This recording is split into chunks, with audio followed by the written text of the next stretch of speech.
Hi, ഇതുപോലെ വരയ്ക്കണം എന്ന് ആഗ്രഹമുണ്ട്, പക്ഷെ ശരിയാവുന്നില്ല. ഇതല്ല നിങ്ങളുടെ പ്രശ്നം.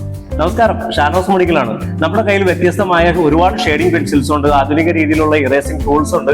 പക്ഷെ നമ്മുടെ ഡ്രോയിങ് ഷെയ്ഡിംഗ് ലെവൽ കറക്റ്റ് ആവുന്നില്ല. ഇതിന് വേണ്ടിയിട്ട് കറക്റ്റ് ആവാൻ വേണ്ടിയിട്ട് 3 പ്രധാനപ്പെട്ട കാര്യങ്ങൾ ഞാൻ നിങ്ങൾക്ക് പറഞ്ഞു തരട്ടെ. അതിനാദ്യം വേണ്ടത് നമ്മുടെ കൈയുടെ കൺട്രോളിംഗ് ലെവലിനെ വർദ്ധിപ്പിക്കുക എന്നുള്ളതാണ്.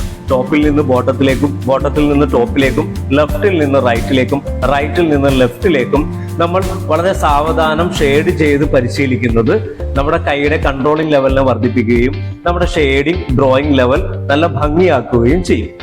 രണ്ടാമത്തേത്, ഒഴുക്കുള്ള രേഖകൾ പരിശീലിക്കുന്നത് നമ്മളുടെ ഡ്രോയിങ് ലെവലിനെ ഒരുപാട് വ്യത്യാസപ്പെടുത്തും.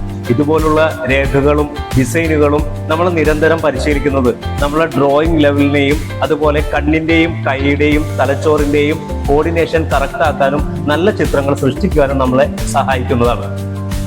ഇനി മൂന്നാമത്തതും ഏറ്റവും പ്രാധാന്യമുള്ള കാര്യം എന്താന്ന് പറയട്ടെ, നമ്മുടെ ഒബ്സർവേഷൻ ലെവലിനെ വർദ്ധിപ്പിക്കുക എന്നുള്ളതാണ്. നമ്മുടെ മുൻപിലിരിക്കുന്ന ഏതൊരു ഒബ്ജക്റ്റ് ആണെങ്കിലും അതിന്റെ ലൈറ്റിനെ പറ്റിയും ഷെയ്ഡിനെ പറ്റിയും ആകൃതിയെ പറ്റിയും നമ്മൾ പഠിക്കുകയും ഒരു ചിത്രകാരന്റെ കണ്ണിലൂടെ കാണുകയും നമ്മൾ വരയ്ക്കുമ്പോൾ പതിയെ ആ രീതി നമ്മുടെ ചിത്രങ്ങളിലേക്ക് പകർത്തുവാൻ ശ്രമിക്കുകയും ചെയ്താൽ ഏറ്റവും നല്ല ചിത്രങ്ങൾ നമുക്ക് സൃഷ്ടിക്കാൻ കഴിയുമെന്നുള്ളത് ഏറ്റവും പ്രധാനപ്പെട്ട ഒരു കാര്യമായിട്ട് നമ്മൾ എപ്പോഴും എടുക്കേണ്ടതാണ്. അപ്പൊ നമ്മൾ ഈ പറഞ്ഞ കാര്യങ്ങളൊക്കെ നിങ്ങൾക്ക് ഇഷ്ടമായെങ്കിൽ ഒന്ന് ഫോളോ ചെയ്ത് കൂടെ കൂടിക്കൊള്ളൂ കേട്ടോ. വീണ്ടും ഇതുവഴിയൊക്കെ പോകുമ്പോൾ നമുക്കൊന്ന് കാണാലോ. ബൈ.